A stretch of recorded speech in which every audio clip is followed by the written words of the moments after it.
Olá, seja muito bem-vindo, seja muito bem-vinda a mais uma edição do nosso New Deal, o podcast da BMC News focado em mercados alternativos, né? Que a gente fala de tudo menos mercado acionário ou criptomoedas. Caso você esteja interessado em um desses outros produtos da casa, você pode ir lá no CryptoCash, por exemplo, né? Que é toda terça-feira aqui na BMC News também, com este que eu vos falo, adoro criptomoeda, mas esse daqui não é o programa para isso. E também nos nossos jornais da casa, que falamos todo dia sobre mercado acionário. Hoje, deixa eu até me arrumar aqui, para estar chique hoje. A gente vai falar sobre mercado de luxo com a Lilian Marques, que é CEO da Front Row. Lilian, seja muito bem-vinda ao nosso New Deal. Obrigada pelo convite, um prazer estar aqui com você. Que chique, você é muito chique, eu tô até eu sou meio informal demais, eu não sei, Vossa Senhoria, brincadeira não, vamos falar um pouco sobre o mercado de luxo. O mercado de luxo é um assunto que muito interessa ao nosso público, porque ele é um mercado que obviamente dá muito dinheiro, e se a gente for pegar dos grandes caras, tipo Bernard Arnault e tudo mais, eles têm ultrapassado outras lendas, Elon Musk, Jeff Bezos, Warren Buffett e tudo mais. Então, me conta um pouco, o que importa para saber sobre o mercado de luxo? O que o cara aqui que tá olhando, fala assim, poxa, eu gostaria de investir em mercado de luxo, então, o que ele tem que ter na cabeça dele para entender sobre esse mercado? Ótimo. Bom, essa pergunta é maravilhosa, tem tudo a ver com o propósito da minha empresa. O Front Row começou faz quase 10 anos, como um second hand, e ao longo do tempo, justamente por perceber essa oportunidade de mercado, a exigência maior dos clientes de querer fazer bons investimentos e se preocupar com o retorno das peças, e ter as peças ali realmente como uma reserva de valor e até uma forma de monetizar e ganhar e ter uma performance maior do que alguns fundos e tudo mais, que a gente se especializou na revenda de bolsas de luxo e investimento, especificamente Hermès. Então, hoje, quando a gente fala de Hermès, o retorno aí nos últimos 10 anos das bolsas de cota foi superior a 14% ao ano nos últimos 10 anos. O que é bolsa de cota? Second hand é o quê? É o seminovo, é isso? Second hand são peças seminovas. Entendi. E aí, hoje, com a Hermès, a gente tá falando de peças novas na caixa, completas, e também peças seminovas, mas que sim, tem um retorno extremamente interessante para quem está buscando um investimento alternativo. Claro. Então, faz parte da Front Row hoje, como minha missão, ser essa advisor das nossas colecionadoras, das clientes que se tornaram colecionadores e estão mais exigentes a, de fato, encaminhar ali, poder sugerir melhores investimentos em se tratando das bolsas. E daí elas têm um ativo no closet. Perfeito. Isso é muito louco, né? Porque se você pega ao longo do tempo, historicamente falando, o investimento óbvio era ouro. Então, se você fosse numa casa de uma grande madame, ali na Minas Gerais, aqui em São Paulo e tudo mais, o maior ativo dela que ela teria seriam as joias. Por exemplo, joias, minha bolsa de joias, tudo mais, cofres, enfim. Hoje, você acha que deu uma diversificada nisso? São as joias, mas também tem a bolsa. Com certeza, a gente fala aí de joias, sim. Porém, as bolsas, daí, em se tratando de Hermès especificamente, tem essa valorização histórica, comprovada, e relógios também. Então, por isso, a minha curadoria hoje é o grande diferencial da empresa e de oferecer uma quantidade de produtos infinita, a gente passou a oferecer uma curadoria que eu acredito que vai fazer sentido para minha cliente ao longo do tempo, para ela ter essa reserva de valor em casa. Pô, interessantíssimo, porque nessa lógica, por que Hermès é tão lucrativo? Porque tem muita bolsa no mundo, não? Eu acho que, não querendo ser machista aqui, mas provavelmente os maridos em casa não entendem por que as esposas são tão aficionadas por Hermès. Minha namorada, por exemplo, é aficionada por Hermès. Você vai entender agora. Por quê? Inclusive, muitos homens estão mudando a cabeça, porque eles já percebiam aí o valor dos relógios, do investimento nos relógios, até em relação a ter uma liquidez boa e ter um investimento ao longo do tempo. E agora com as bolsas, e daí entra o meu trabalho educacional realmente dos clientes e das clientes também, dos colecionadores, a investir menos e melhor.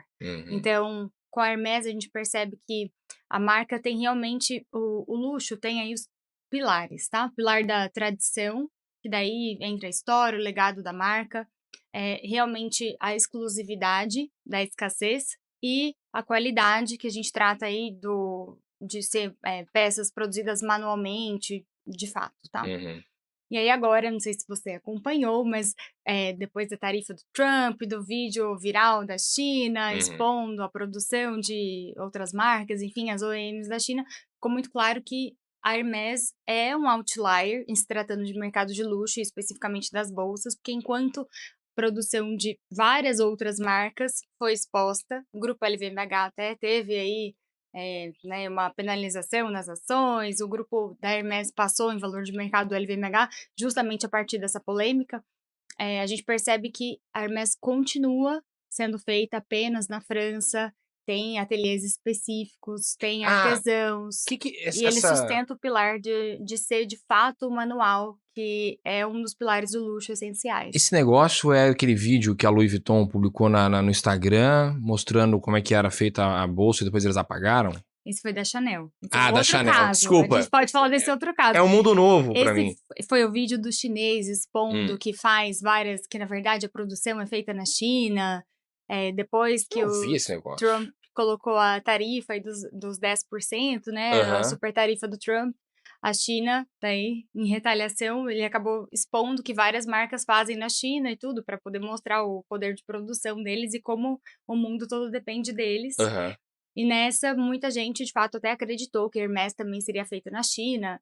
Enfim, o fato é que não é feita na China. É um grupo de capital aberto que divulga todos os resultados, que tem aí toda a especificidade da produção, da manufatura deles comprovada.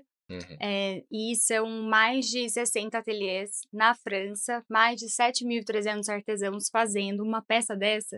Demora de 14 até 40 horas por um único artesão para ser feita. Uma bolsa como esta. É tempo, hein? E aí você vê o valor que não está na produção massificada, né? Mas sim, de fato, realmente ali na curadoria e na forma como é feita artesanal, que é um dos pilares do luxo. Mas aí você me pergunta, por que a Hermès vale tanto? Porque, de fato, tem essa parte artesanal e tem a escassez real. Algo que a Chanel, por exemplo, está tentando fazer agora, colocando cota nas bolsas clássicas. Mas a gente percebe que daí é o preço versus o valor, realmente, para o cliente, tá? E a Hermès, você chega na loja para comprar com dinheiro no seu bolso e não consegue comprar a bolsa, porque não se trata de simplesmente ter acesso à bolsa ali. A loja, ela quer prestigiar a marca, quer prestigiar o cliente, que é um cliente da marca global, então de outras categorias, sapato, cinto, artigos de casa, você tem que consumir diversas outras categorias, esperar numa fila de espera de até 5 anos para daí ter acesso à bolsa na loja. Então, peraí, deixa eu entender o negócio. Vamos lá. Então essa é a escassez realmente do luxo, de quando a gente fala do luxo. A pessoa, ela vai gastar. Quanto é um cinto da Hermès? Geralmente hoje, em faixa de preço. A gente tá falando de 1.000, milhares, milhões? 6, 15 mil reais. Claro, 15 mil depende reais. se é um couro exótico. Uns 15 mil reais. Eu tô falando aqui em números de valor monetário, porque a galera de casa... Ótimo. Todo mundo é igual tio Patinhas aqui no programa, entendeu? A gente gosta de entender Vamos falar de dinheiro. Dinheiro. Entender esse tamanho do bicho, porque a gente sabe que o mercado de luxo é muito imaginário também, a pessoa sentir especial. Tem um intangível, com certeza. A pessoa sentir a bambambam do pedaço. Pois bem, o cara vai gastar, então, 15 mil reais, ou a mulher, enfim, vai gastar 15 mil reais num cinto, num sapato é o quê? Uns 40 mil? Chuta. Vai depender do sapato. Tem sapato de 6, tem sapato de 50, depender do couro também. Mas... 50 mil reais, um sapato. 15 mil, um cinto. Para ele poder, talvez, ter a chance de passar 5 anos... aguardando. Numa fila para comprar uma bendita bolsa. E quando a bolsa chega, não é a bolsa que você queria, que você escolheu. É a bolsa que eles vão te presentear com o direito de você gastar o seu dinheiro. Pelo amor de Deus, cara! Por isso que Front Row está aqui. Caraca. Você fala exatamente a bolsa que você gostaria. O tamanho, a cor, a ferragem, mentira, impossível isso. A pessoa compra um negócio de... Celso Sommano, vamos chamar o Celso Sommano pra isso aí. Isso é propaganda enganosa. A pessoa pagar 100 mil reais uma bolsa e a bolsa vir uma cor que eu não gosto, por exemplo. você vai ser ofertado a bolsa, o Sales Assistant vai te oferecer a bolsa e você pode ou não comprar. Daí, se você não quiser comprar, você pode esperar mais um pouquinho. Mais 5 anos. Mais um tiquinho. Gente, vamos chamar o Celso Somano pra isso aí. Vai mandar lá na França. Lá. Que absurdo, gente. Que negócio é esse? Mas é essa escassez que faz o luxo. Porque Meu o luxo Deus. não pode ser acessível, senão ele deixa de ser luxo e deixa de ser realmente ali um objeto de desejo, né? Uhum. Então, por eles terem esse Hermès Game, onde você tem que investir em várias outras categorias, tem que esperar, isso faz com que o consumidor de fato esteja engajado e queira consumir. O público que tem um maior poder aquisitivo. E por isso que eles têm tanto sucesso. E a produção aí aumenta 6% ao ano, enquanto que, você vê, o grupo LVMH, né? Até na bolha pós-pandêmica, eles abriram muitas lojas, inclusive na Ásia, e muito excesso de produto e excedente de produto. Isso faz com que tenha, enfim, uma saturação. E isso tem uma saturação para outras marcas. E daí deixa de ter tanto valor aos olhos desse consumidor de luxo, que é exigente, que quer fazer boas escolhas. Isso acaba causando, enfim, o consumo por impulso, o que não tem nada a ver com o jogo da Hermès e não tem nada a ver, portanto, com a Front Row, onde eu estou interessada em ser a advisor das minhas colecionadoras e apresentar ali as peças que vão agregar valor para você no seu branding pessoal, mas mais do que isso, elas são dinheiro no seu closet, elas são uma reserva de valor e realmente até como orientar as mulheres a construir um patrimônio, né? Mulheres que não investem em ativos financeiros, talvez elas tenham ali um patrimônio guardadinho no closet e os homens estão entendendo isso agora. E aí a gente explica fazendo paralelo com os relógios, por isso até trabalho também com relógios, Patek, enfim, que já tem essa mesma lógica, né, na hora de ofertar as peças para os clientes no varejo tradicional. Tá certo. Vamos pro rápido intervalo, na volta muito mais do MC New Deal, que o papo só tá começando. Já voltamos.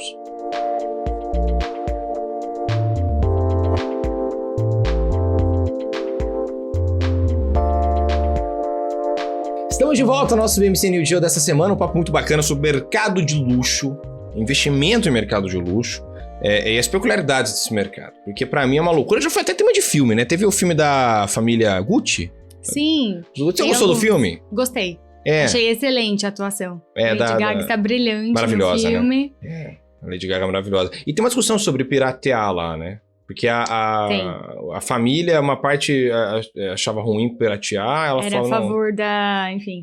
Porque a empregada doméstica chega na casa da dona da Gucci. Usando Gucci. E aí ela usando Gucci, ela fala, como é que você tá usando Gucci? Porque isso daqui custa caro. Ela fala, meu marido me deu. Não, como assim? Ela vai lá e descobre que estava sendo pirateado e tudo mais e gera todo esse problema. O pirateamento de peças prejudica o mercado de luxo ou ele expande a marca porque começa a ficar mais conhecida de fato como objeto de desejo pelo oficial, pelo original? De fato, o consumidor de luxo, ele vai continuar consumindo. A polêmica do vídeo viral do TikTok, que eu tava comentando com você, mostra peças que, na verdade, nunca existiram nas próprias marcas, então fica claro, daí no caso de Hermès, tá? Mostra uma bolsa que não existe modelo, uma cor que não existe, então fica claro ali que é um super fake, e não, de fato, um OEM ali que tá produzindo peças pra marca. E o fato no começo do ano, teve outro episódio muito interessante das Birkins. Você ouviu falar? Da Birkin do Walmart? Eu conheço Birkin, porque a Letícia, minha namorada, ela já me falou Hermès, Birkin, Gucci. Ela tá né? Já tá... Você não me viu na Sephora. Eu na Sephora... Vou conectar com ela já, vou mandar os vídeos. Eu na Sephora, eu sei tudo, Fenty Beauty, tô sabendo tudo isso aí. Mas eu não sei da Birkin do Walmart. Existe Birkin no Walmart? Podia ter comprado pra ela, a gente tava nos Estados Unidos. Não faça isso. Não? Não faça isso. É um dupe. Como assim? Da geração Z. Enfim, não da geração Z, obviamente não apenas. Mas é uma peça muito parecida com a original. Que daí, assim, falsificação, mais de 80% é feita na China, isso todo mundo sabe. A gente sabe que ali a extração do couro não é feita de forma legal, que de fato quem tá financiando o tráfico, né? É um grande mal aí. Contrabando e tudo movimenta mais. bilhões, mas o ponto é que uma coisa é você pegar num lugar escondido uma falsificação. Outra coisa agora com os dupes, que são as imitações ali, os inspireds. O próprio Walmart ter a coragem de colocar à venda ali uma bolsa que é claramente uma imitação da peça original. E aí teve uma polêmica no começo do ano sobre isso também. Se isso vai impactar no sentido de o consumidor de luxo, ele vai deixar de querer consumir porque tem muita gente consumindo um dupe? Não, a verdade é que não, porque a peça do toque não tem nada a ver, tem todo um legado envolvido, tem a história ali da marca, e nunca vai ser comparável uma com a outra, tanto em relação à qualidade, à durabilidade, quanto em relação a, de fato, você carregar o que é legítimo. Então, claro, isso só valida, eu acho que para a sociedade, como esses objetos são símbolos de status e eles são desejados, e a pessoa que não tem acesso sempre vai querer dar um jeitinho e se sentir esperto para consumir de uma forma mais barata, mas o fato é que um dupe é um dupe, um original é um original, e o cliente de luxo, categoricamente, sabe, né, da diferença e não vai deixar de consumir, pelo contrário. Mas isso entra no imaginário coletivo, assim. É engraçado, porque isso no campo da moda, ele vai fora a fora, né? Eu, por exemplo, no meu dia a dia, eu conheço muito mais sobre artigos esportivos. Nike, por exemplo, tem muito dupe, eu gostei do nome, dupe. É o plágio, né? É o plágio. Imitação. Existe muita imitação referente aos produtos da Nike, por exemplo, inclusive no próprio Walmart. Eu fui pra lá no meio do ano passado. Você olhava lá, realmente, era um moletom que parecia igual da Nike, mas aí tinha alguma coisa que era diferente, que muda, que altera e tudo mais. Então, no fim das contas, reforça mais ainda essa disparidade de status social. O desejo de verdade.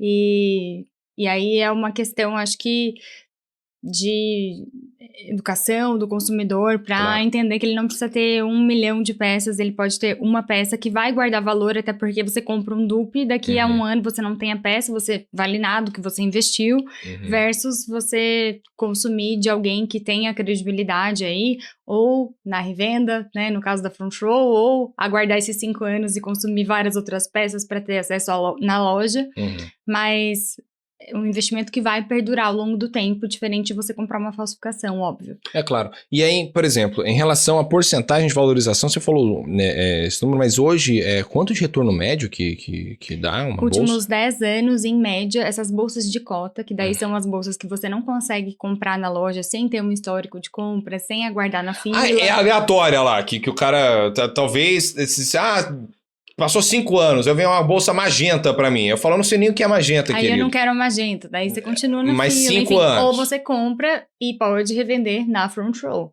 Que daí é onde tá o segredo o pulo do gato negócio. Tá aí. Mas, sim, em média, 14% ao ano de valorização. Selic aí, bom. Tá bom, pô. Tá bom. E você ainda usa a peça. É que também, se eu usar, não perde valor, não? Se você usar e detonar a peça, perde valor com certeza. Se eu usar, eu vou detonar Mas a o peça. aí você realmente tem que comprar eu sou sueque, e deixar, imagina. Você tem que deixar no cofre guardado esperando valorizar. Tem que ficar lá quietinho lá no negócio, como não? um ativo, você usa seu tesouro, o investimento, você sai com ele na rua? Não. Então... É complicado. Complicado isso aí. Mas enfim. Mas por isso até, no começo da Front Row, né, 9 anos atrás, as clientes não tinham costume de adquirir peças e ter o cuidado de guardar todos os itens que acompanham. Então você vê que a caixa, a nota fiscal, a dust bag, tudo faz diferença na hora da revenda do produto. Então esse também é um trabalho de educação para as nossas colecionadoras, né, para os clientes entenderem o valor de você conservar a peça, estado loja, e guardar todos os acessórios, por exemplo. Isso impacta no valor de revenda. Tem um cara que eu sigo no Instagram, que é um cara de Atlanta, que não sei se você já viu, esse cara viralizou, ele compra relógio. Tá. Ele é um cara que chega sempre alguém lá querendo vender um relógio pra ele. É tipo o Trato Feito lá do History Channel lá, inclusive baita programa, eu não tô fazendo propaganda nenhuma porque esse programa já é enorme, então, enfim, que todo mundo conhece, que é o lá de Penhora, só que o cara é de uma loja de luxo e chega lá todo tipo de cliente pra ele e fala, tem esse relógio aqui, quanto que vale e tal, e ele fala sobre o certificado. Ele fala, teve um Rolex que eu tava vendo ontem, no Reels, Rolex que custava, sei lá, $80 mil, só que como não tinha certificado, ia pra $50 mil. E por conta de um pedaço de papel. Tem uma grande diferença. Mas também por isso daí entra a importância de você comprar, porque eventualmente você vai comprar uma peça que faz total sentido pro seu portfólio e pro seu closet, e ela não tem a nota fiscal. Não necessariamente, né? Eventualmente a colecionadora ganhou e daí, enfim, está revendendo o item. E o item não tem nota fiscal, pois não foi ela quem comprou na loja. Herança, às vezes tem herança. E essa não é uma questão, porque daí se você, né, trabalhar com uma empresa séria, ela vai ter a certificação própria. E além disso, diferente do passado lá, quando eu comecei, era realmente a certificação que nós fazíamos unicamente. Agora, além de toda a nossa experiência, a nossa certificação, e daí a gente tem garantia vitalícia em relação à autenticidade, que eu entendo que é o mínimo, né? Porque o meu trabalho tá nisso. Claro. Existem parceiros, empresas internacionalmente conhecidas que fazem o serviço de autenticação e peritos do tipo. Hoje nós trabalhamos com o Entropy, que é uma máquina que é uma empresa americana. A máquina usa um banco de dados e inteligência artificial, e nós temos a máquina americana no escritório da Front Row para fazer a certificação usando a própria lente da máquina para fazer todas as fotos, enfim, e gerar o certificado. Ele consegue sacar se aquilo ali é de ele fato amplia, original. ele tem uma lente de microscópio mesmo para poder fazer as fotos e emitir esse certificado. Que loucura! Adicional à peça com QR Code, então não é algo que enfim, né, não é adulterável. Claro. E tem outras certificações também, a Baba Bibi, por exemplo, é especializada em Hermès, e daí quando a gente fala de couros exóticos, algumas peças deste ano, que eventualmente o Entropy não tem um banco de dados suficiente, tem essa outra empresa. Existem algumas empresas, mas a gente trabalha com as duas que são as mais bem conceituadas quando se trata de Hermès, de produtos de alto valor. E um certificado chega a custar R$3.000. Então, para você entender o valor da peça. Nossa, cara. A certificação. Aí de um couro exótico, da Hermès, de uma peça especial. E esse couro exótico é couro de animal? Luísa Mel, hein? Vou chamar. Couro exótico são... crocodilo. Exato, alligator. Eu gostei que você falou jacaré. inglês pra pesar menos. Crocodilo. Não, mas a grande diferença daí quando a gente fala de, por exemplo, China fazendo um dupe versus a Hermès, tá? Eles têm fazendas próprias onde é tudo feito legalmente. Certo. Tadinho do bicho, cara. Mas não tudo faça bem. isso, Rafael. Assim, eu não sou vegano, entendeu? Eu vou no churrasco também, o que eu tô falando? Mas assim, é complicado, cara. Ai, que coisa, enfim. Onde a sociedade foi parar? Enfim, dá dinheiro, dá muito dinheiro. As pessoas, tem muitas peças de couro tradicional também. Sim, tem até couros que são, enfim, o couro Epsom, que hoje, nos couros tradicionais, ele é o mais resistente aí, na categoria dos couros tradicionais, tá? Certo. Que é o preferido das brasileiras, e ele é resistente mesmo, ele tem uma textura, tem uma durabilidade excelente para você usar a bolsa todos os dias e depois, o dia que você quiser revender, ela ainda ter um estado de conservação maravilhoso. Pô. Ele surgiu em Epsom, na Inglaterra, e daí a Hermès acabou comprando realmente toda a parte da produção do couro para poder desenvolver e, enfim, usar na sua produção, que é na França. Cara, que doideira. Todo esse mercado é muito louco. Vamos pro rápido intervalo, na volta a gente tá aqui com mais BMC New Deal. Já voltamos.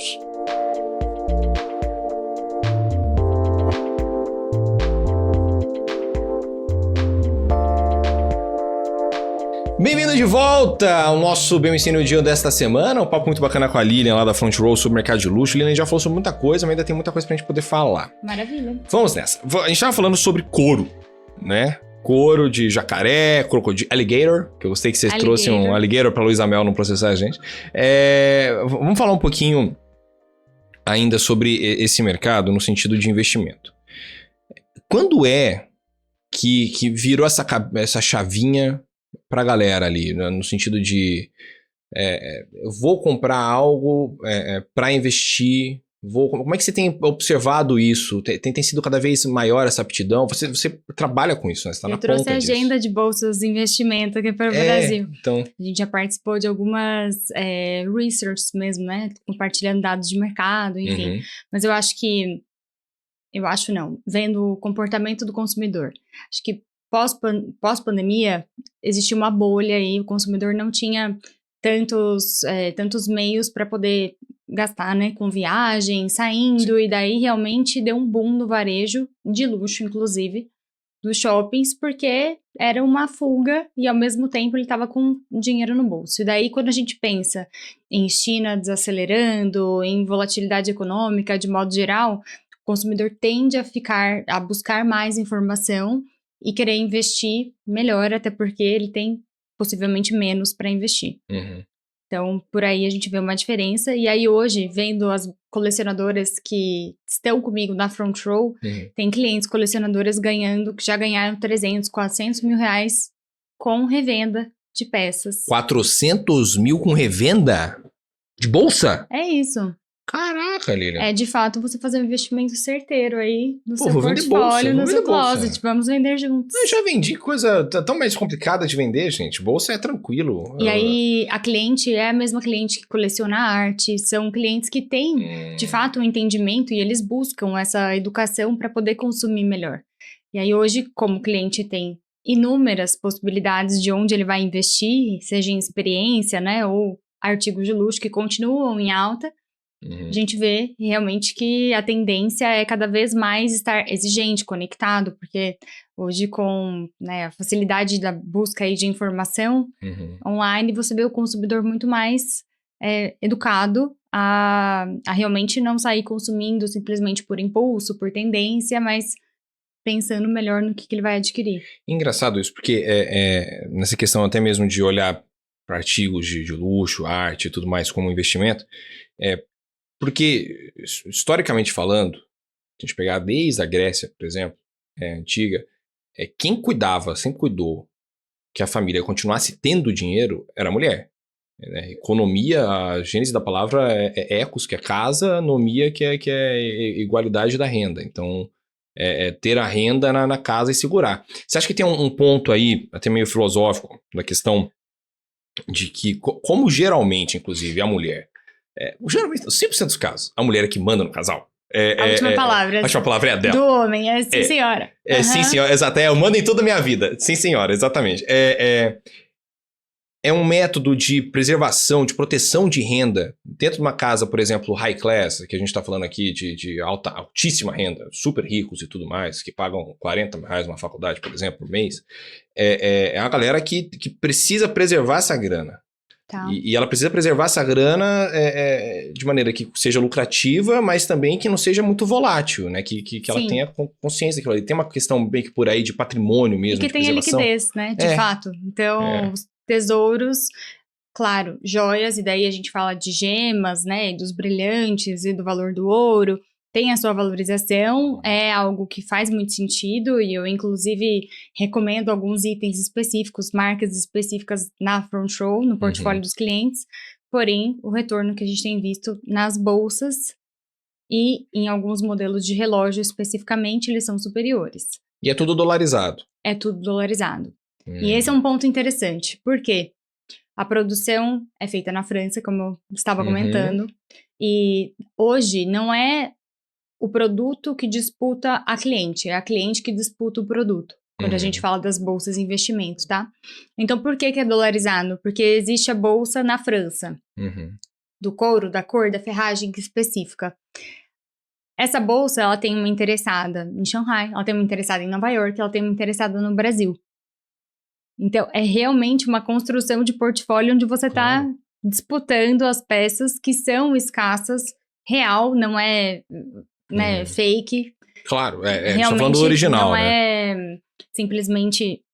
A gente estava comentando de Chanel, por exemplo. A Chanel aumentou muito o valor da peça das bolsas clássicas nos últimos anos e isso não acompanhou, porque não basta simplesmente aumentar o valor, né? Aumentou o valor, mas não acompanhou a qualidade e o cliente percebe por o cliente estar mais educado e cada vez mais exigente.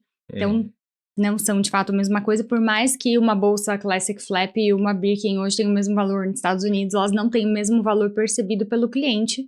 Entendi. Né, que daí realmente entra o intangível. E me perdi no ponto. Que não, a gente tá tudo bem. Não, mas você tá vendo super bem. Você tá falando sobre a questão do intangível e sobre essa questão do valor sobre da a cliente realmente a cliente está disputando a bolsa. Sim, então, existe por esse isso mercado, é né? dolarizado, assim, bolsa de valores, literalmente, quando a gente fala desses artigos. É o literal, né? A bolsa realmente tem um valor. Agora, nesse quesito, por exemplo, como é que é realizada essa venda? Porque ela vai lá, vamos supor, ela topa então revender. Ela quer ser uma revendedora. Ela é uma colecionadora que está eventualmente desapegando de alguns ela quer desapegar. Então ela foi lá na Front Row, comprou lá a Hermès porque ela não quis ficar mais esperando 5 anos pra ver uma bolsa magenta pra ela. Ela falou, putz, não quero mais 5 anos lá. Ela foi lá, logo já comprou a bolsa. Isso pra mim é inacreditável da Hermès. E aí depois ela pra revender esse negócio. Como é que ela faz? Ela, por exemplo, ela só revende aqui no Brasil. Ela vende o famoso peer-to-peer, ou seja, cabeça com cabeça. Ou, por exemplo, ela revende pra uma pessoa, sei lá, em Bangkok. O meu trabalho de intermediação entra aí, justamente. O trabalho da Front Row é fazer a curadoria, é fazer a certificação dessa peça, é posicionar em relação à demanda de mercado, porque existe um valor que é factível de ser revendido, né, para que a peça tenha demanda. Enfim, é uma questão de oferta e demanda, e daí a gente vai fazer o levantamento, o estudo para cliente, passar uma sugestão de orçamento que ela pode ou não aprovar, pode adequar conforme a preferência dela. Claro. E aí, estando com a peça, no momento que é vendida, nós pagamos o repasse combinado em contrato à vista. Então, essa é a grande facilidade aí realmente da nossa colecionadora que está desapegando das peças, ter um meio prático, conveniente e, acima de tudo, seguro também, de saber que ela vai receber, pois é tudo certificado e garantido por meio da Front Row. Então, vocês meio que viram também como se fosse um hub de encontro. Nós somos. Vocês são um hub. Sim, somos intermediadores dessas bolsas de luxo e investimento. Entendi. E aí nós trabalhamos com peças que são desapegos, que eventualmente são peças seminovas em excelente estado, mas cada vez mais, muito maior parte do portfólio é de peças novas na caixa completas. Então hoje, a gente não se posiciona como um second hand, mas sim como uma curadoria e uma empresa multimarca de peças de luxo com segmentos, bolsas de investimentos, joias, relógios, outros segmentos, mas são menos significativos, porque aí é onde eu entendo que o cliente está fazendo o melhor deal e a gente está em busca dos new deals, que são os melhores deals. Então. Mas assim, por exemplo, aqui no programa, a gente já recebeu o pessoal que falava sobre compra, pessoal que era também high class, que falava sobre compra de casas fora do país e tudo mais. Eu esqueci o nome da empresa, mas eles vieram aqui e comentaram sobre, foi um programa super bacana, que falaram sobre, eu perguntei, mas onde é que você acha esse cara? Porque é uma barreira, existe uma barreira de entrada aí pra você achar, a pessoa precisa confiar em você e não precisa confiar só em você, ela precisa confiar alguns milhares de reais com certeza, na tua ideia, no teu negócio e tal. E aí eles falaram, a gente vai em charutaria, a gente vai em pádel, que é, né, a novidade aí do momento de como ficar jogando. Como você prospecta esse cliente, porque no caso deles, eles estavam muito focados no homem, no marido da casa. Então, era o cara que vai na churrascaria, vai no pádel, vai em camarote de jogo de futebol, vai nesses lugares assim, que era onde ele pescava o cara, até porque o marketing, nessa lógica, ele é um marketing mais passivo, né? Você vai querer fazer uma compra maior a partir do momento que você tiver relaxado. Tem confiança, sim. Tem confiança, relaxado. Então, ele vai pescando o cara ali e vai criando esse fruto. No caso da mulher, da esposa, que é geralmente aqui o público deve estar falando majoritariamente, onde é que você prospecta essa mulher? Onde é que você puxa essa mulher? Como é que você entra nessa barreira de entrada? É evento, é festa, é comitê? Como é que é? Ou não pode falar? Às vezes é segredo. Não, imagina. É muito na base do relacionamento e da indicação e da confiança de outras colecionadoras que nos indicam pelo trabalho sério, profissional há quase uma década. Então, eu vejo que hoje a gente tem o diferencial claro de curadoria, e aí a oferta e demanda, e a gente tem a curadoria de peças novas, pronta entrega, disponíveis em loja. Nós temos a loja física, a loja online. A gente atende Brasil e atende mercado internacional também, então Estados Unidos, Europa. E as clientes, elas buscam a peça. Então, como eu estava comentando, hoje a gente temos a peça que todo mundo quer. Então, a cliente que vai procurar ativamente onde tem essa peça e alguém que, de fato, tenha credibilidade no mercado, que ela sabe que ela está confiando ali 100, 200, enfim, né?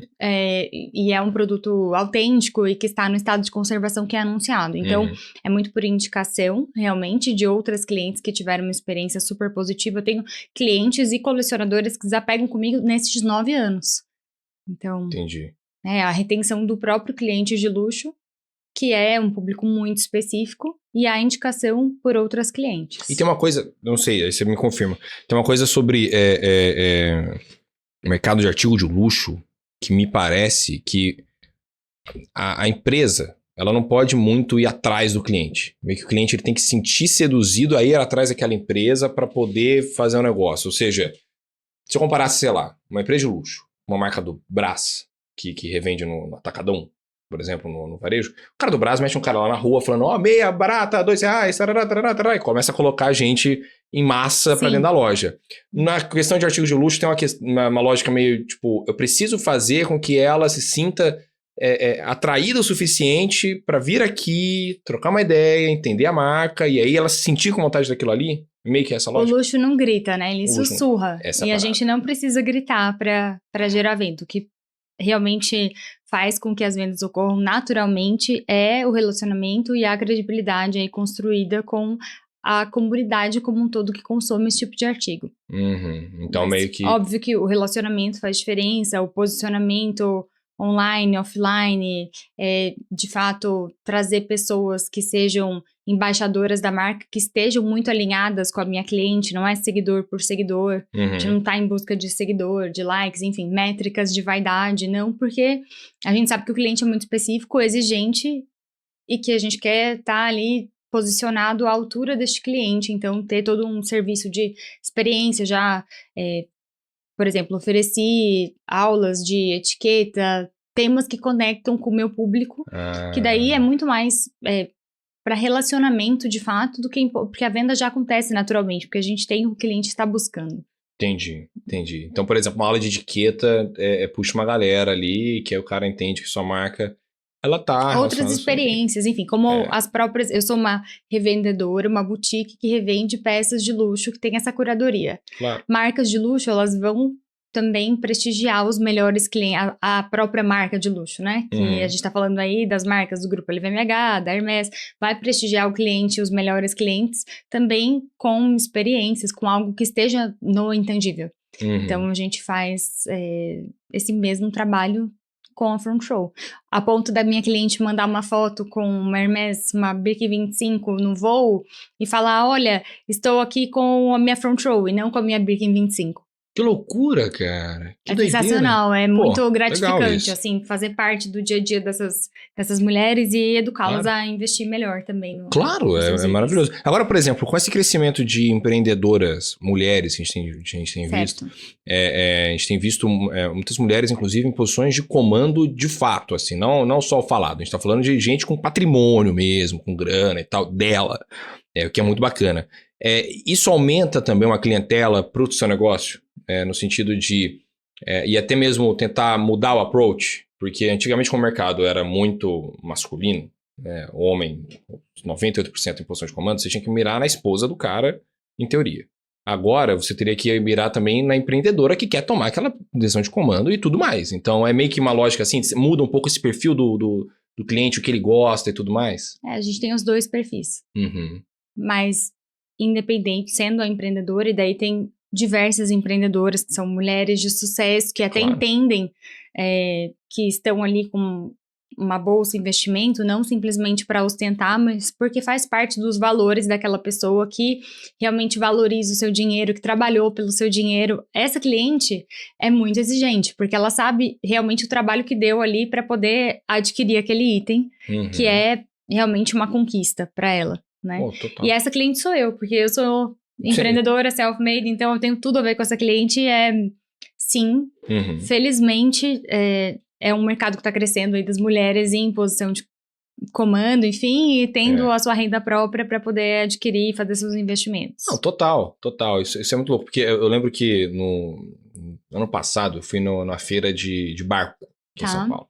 E tem barco também que é milionário. Com certeza, imagino. É bizarro. E tem uma lógica que era justamente isso, assim, antes os caras, eles miravam muito, os vendedores miravam muito no homem. Era o homem.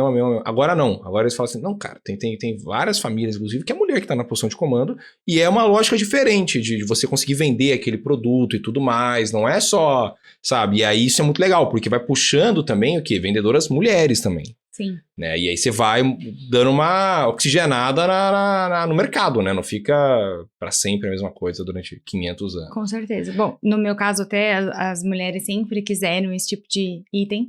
E a grande diferença que eu percebo em relação aos consumidores, né, aos colecionadores, é que hoje, no começo do negócio, tinha um estigma de que daí a bolsa era futilidade, era um gasto que a mulher queria por capricho, era uma compra impulsiva, e hoje os homens estão entendendo, vendo realmente os índices de mercado de valorização dessa categoria, das bolsas de investimento, o quanto isso faz sentido, e a gente tem homens ativamente buscando, tanto para colecionar, a gente vê o Drake, por exemplo, coleciona Hermès. Ah, é?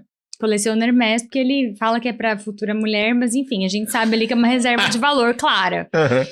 E tem outros homens buscando para suas esposas ou para colecionar. Hoje, 20 a 25%, neste ano está 23%, o contingente ali das nossas vendas que se referem a colecionadores, que são clientes que já adquiriram mais de 4 peças conosco, em relação a essa categoria das bolsas de investimento. Como é que é? Então, 20 a 25% são dos clientes são homens? Colecionadores. Não, são colecionadores de modo geral. Ah, tá. Mas hoje, por exemplo, em porcentagem da galera do seu consumidor ainda é majoritariamente mulher? É majoritariamente mulher, Você tá falando de Mas aí, em relação ao comportamento do consumidor, enfim, a gente, né... Sim. 5 anos atrás, não imaginaria o homem fazendo a compra de livre espontânea vontade para, além de presentear a sua esposa, pensando de fato como um retorno, né, como uma reserva de valor ali, que vai trazer retorno financeiro para ele. Tem muita gente que compra Rolex, né, ultimamente.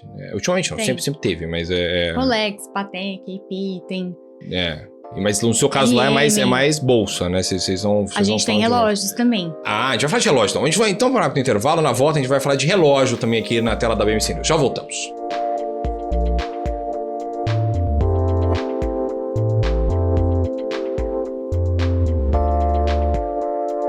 Estamos de volta aqui no nosso BMC News Dia dessa semana, um papo muito bacana com a Lilian, da Front Row, falando sobre mercado de luxo, falando sobre coisa pirata, se isso aumenta, enriquece, diminui e tudo mais.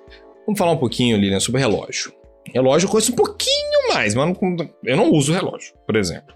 Por que relógio valoriza tanto? O que é esse mundo dos relógios também? Você mexe com relógio lá na Front Row, não? Também comercializamos relógios, investimento novamente. Daí a gente entra nessas marcas de luxo, de fato, que tem fila de espera em loja, que é a mesma lógica das bolsas de investimento. Então, por isso que o público conversa, realmente, tem muito a ver, né? Esse público, ele vai consumir a bolsa, ele vai consumir o relógio também, e daí tem os maridos também das nossas clientes que precisam ser atendidos. Ah, então, por exemplo, você fisga lá a mulher. Então, a mulher lá, ela ouviu da amiga dela, olha, amiga, tem aqui um investimento maravilhoso, tal, que é a bolsa da Hermès. Aí o maridão foi junto. Aí o maridão também vai lá e ele já fala assim, tem um Rolex aqui também que eu posso comprar isso.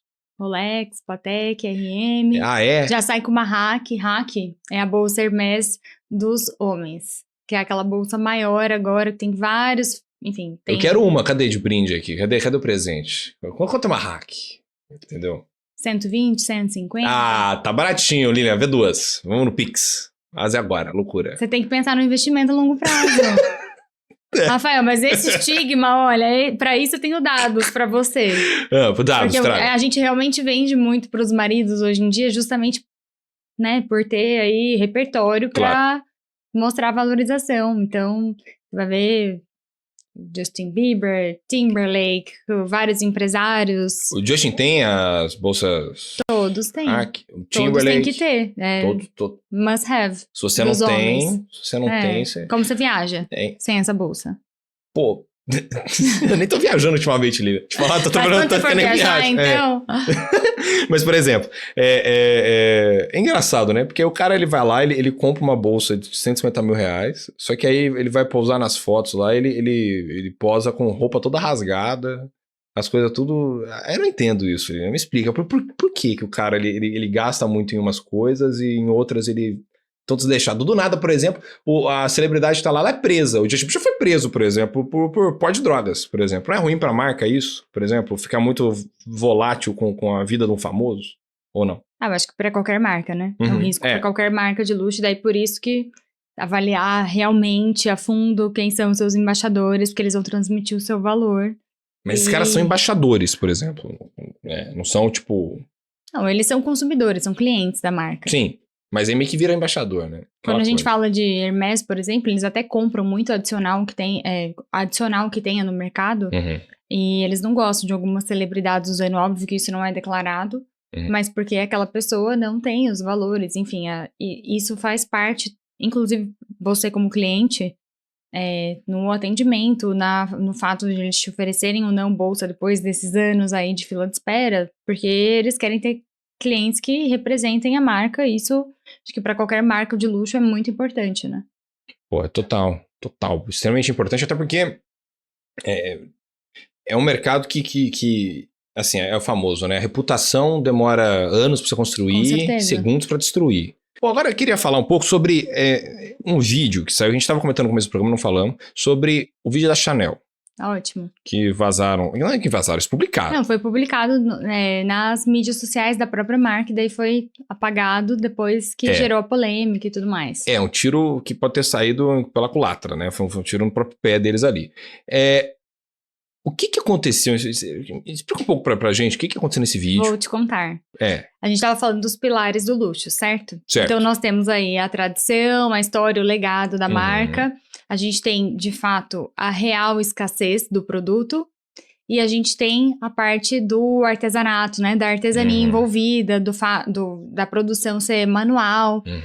E aí a Chanel teve a brilhante ideia de mostrar por dentro da fábrica da Chanel, realizando ali o processo de confecção de uma bolsa clássica. O ponto foi que, sim, tem um trabalho manual envolvido, mas tem diversas máquinas envolvidas no processo também, que dá um caráter mais industrializado para o produto. E aí, por mais que eles estivessem jogando ali para testar a resistência da peça, para a peça não, enfim, danificar, enfim, testando a resistência da peça, isso não colou muito, não foi tão bacana assim pro público de luxo, que imaginava que era um senhorzinho fazendo a peça do começo ao fim, como é o caso da Hermès, que a peça demora até 40 horas para ser feita por um único artesão. Rolou tipo um Tânia Bulhões ali. Rolou um mini Tânia Bulhões. Um mini Tânia Bulhões Gate ali, né? Tânia Bulhões Gate. E aí eles apagaram e repuseram com outras fotos bonitas, só da parte que é de fato manual, mas isso não colou tão bem. Nossa, mas aí, pô, aí não entra na história do reputação, anos pra criar, segundos pra destruir. Um videozinho desse não destrói uma reputação de uma Chanel, por exemplo, da vida, porque havia uma história naquilo ali, não? Vendo realmente o mercado, como se comporta, hoje as nossas colecionadoras acabam desapegando de peças de outras marcas de modo geral, não só Chanel, para poder investir em Hermès. E ontem mesmo, conversando com uma delas, ela investe ainda em peças da Chanel que são edição limitada, que são peças exclusivas e mais diferentes, únicas.